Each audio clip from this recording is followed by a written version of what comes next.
శ్రీ కనకదుర్గమ్మ తల్లి జ్యోతిష్యాలయం. స్త్రీ పురుష వశీకరణం 100% చేయబడును. వ్యాపారం, చదువు, ఉద్యోగం, పిల్లల్లో జ్ఞాపక శక్తి, రాజకీయం, ప్రేమ, పెళ్లి, సంతానం, భార్యాభర్తల మధ్య కలహాలు, కుటుంబ సమస్యలు, ఆరోగ్య సమస్యలు, ఇలా ఎటువంటి సమస్యలకైనా సరే పరిష్కారం చెప్పబడును.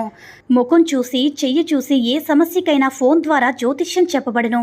గురువుగారి ఫోన్ నంబర్ 9099835894. అందరికీ నమస్కారం అండి. ఈ వీడియో కనుక నచ్చినట్లయితే లైక్ చేసి ఓం శ్రీ మాత్రే నమః అని కామెంట్ చేయండి. రహస్య వశీకరణ మంత్రం మీరు కోరింది కోరినట్లుగా మీ చేతిలో పెట్టే శక్తివంతమైన మంత్రం అన్నమాట. 1000% రిజల్ట్ గ్యారంటీ. ఇక ఈరోజు వీడియోలో ఏంటంటే, మీరు కోరుకున్న వారిని మీ కోరుకున్నట్టుగా సొంతం చేసే సర్వ వశీకరణ మంత్రం అండి. ఇది నిజమే. మీరు మంచి పనుల కోసం మాత్రమే యూజ్ చేస్తే మీరు కోరుకున్నవన్నీ కూడా మీకు వశమవుతాయి. మీకు సన్మార్గంలో చేస్తే అన్నీ కూడా వశమవుతాయి. అంతటి శక్తివంతమైన మంత్రం అన్నమాట. అంటే మీరు ఓన్లీ కోరుకున్న వారి కోసమే కాదండి, లేదంటే గవర్నమెంట్ జాబ్ కోసమైనా, లేదంటే జాబ్ ప్రమోషన్ అయినా, లేదంటే డబ్బు కోసమైనా, మీ హస్బెండ్ అంటే లేదంటే ఏదైనా అప్పులు గొడవలైనా సరే, లేదంటే మీకు మీ హస్బెండ్కి మధ్య సరిగ్గా అండర్స్టాండింగ్ లేదు, చీటికి మాటికి గొడవలు జరుగుతున్నాయి, పెళ్ళైన కొత్తలోనే తగాదాలు పడుతున్నాయో, చీటికి మాటికి పెద్ద గొడవలు అయిపోతున్నాయి. అలాంటప్పుడు మీ ఫ్యామిలీకి సంబంధించింది కానీ, లేదంటే మీ ఫ్రెండ్స్కి సంబంధించింది కానీ, పర్టికులర్గా గోల్స్ని రీచ్ అవ్వడానికి ఈ మంత్రం అనేది చాలా బాగా యూస్ అవుతుంది. జాబ్ గురించి ట్రై చేయవచ్చు, వీసా గురించి ట్రై చేయవచ్చు, లేదంటే ఆఫీసులో మీరు చెప్పిన మాట చెప్పినట్టుగా వింటారన్నమాట. మా మాటే నెగ్గాలి అనుకున్నవారు మీరు ఈ సర్వ వశీకరణ మంత్రం అని చెప్తే మంత్రముగ్ధులైపోతారనమాట. అయితే ఈ పవర్ఫుల్ అయినటువంటి వశీకరణ మంత్రాన్ని ఏ రోజున స్టార్ట్ చేయాలి, ఎప్పుడు చెప్పాలి, ఏమైనా నియమాలు ఉన్నాయనేవి ఈ వీడియోలో తెలుసుకుందాం. ఈ వశీకరణ మంత్రాన్ని మంచి పనుల కోసం మాత్రమే యూజ్ చేసుకుంటే మంచిది. చెడు పనుల కోసం యూజ్ చేసుకుంటే అస్సలు ఉపయోగమే ఉండదు. అయితే ఈ యొక్క మంత్రం అనేది నమ్మకంతో చేసుకోవాలన్నమాట.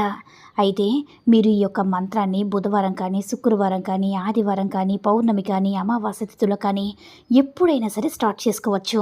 స్టార్ట్ చేసుకునే ముందు అంటే అమ్మవారికి ఇష్టమైన మంగళవారం అయినా సరే మంచిదనమాట.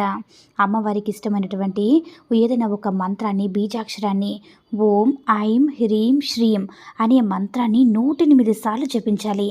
అలా 108 సార్లు జపించిన తర్వాత నిన్ను కోరుకున్న మనిషి నా వశం అయిపోవాలి, నిన్ను కోరుకున్న మనిషి నా సొంతం అయిపోవాలి, ఇద్దరం కూడా ఇదివరకు అట్లా సంతోషంగా ఆనందంగా ఉండాలని మీరు కోరుకున్న మనిషిని మీరు అంటే మనస్ఫూర్తిగా వారి యొక్క పేరును, వారి యొక్క రూపాన్ని మీ మనసులో ఊహించుకుంటూ తలుచుకుంటూ, మీరు గతంలో ఎంత సంతోషంగా ఉన్నారో అవన్నీ కూడా ఊహించుకుంటూ మీరు అమ్మవారి యొక్క బీజాక్షర మంత్రాన్ని 108 సార్లు చెప్పుకున్నారు కదా.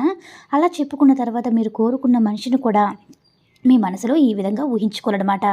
అలా పాజిటివ్గా తలుచుకోవాలి.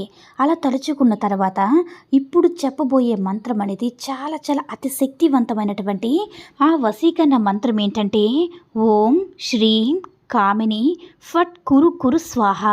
మరోసారి చెప్తున్నాను చూడండి. ఓం శ్రీం కామిని ఫట్ కురు కురు స్వాహ. ఓం శ్రీం కామిని ఫట్ కురు కురు స్వాహ. ఓం శ్రీం కామిని ఫట్ కురు కురు స్వాహ అనే ఈ మంత్రాన్ని మీరు 108 సార్లు చెప్పుకోవాలన్నమాట. మీ మనసును ప్రశాంతంగా ఉంచుకొని మీరు కోరుకున్న వారు మా సొంతం అయిపోయారో, గతంలో కంటే మేము చాలా సంతోషంగా ఉన్నామని పాజిటివ్గా ఆలోచించుకొని ఇది 108 సార్లు చెప్పుకోవాలి. మొదటగా అమ్మవారి యొక్క బీజాక్షర మంత్రాన్ని 108 సార్లు చెప్పుకున్న తర్వాత, మీ కోరుకున్న వారి మనసులో తలుచుకున్న తర్వాత, పాజిటివ్గా తలుచుకున్న తర్వాత ఈ మంత్రాన్ని కూడా 108 సార్లు చెప్పుకోవాలి. ఈ చెప్పుకున్న తర్వాత మీరు ఏం చేస్తారంటే, ఇలా చేస్తే తప్పకుండా మీరు ఎవరి గురించి అయితే చేసుకుంటున్నారో వారు తప్పకుండా మీకు ఆకర్షితులవుతారనమాట. ఎంత మొండివారైనా సరే వారి మనసు మారుతుంది. కాబట్టి నమ్మకంతో ప్రయత్నించండి. తప్పకుండా మీరు కోరుకున్నవారు మీ సొంతం అవుతారు.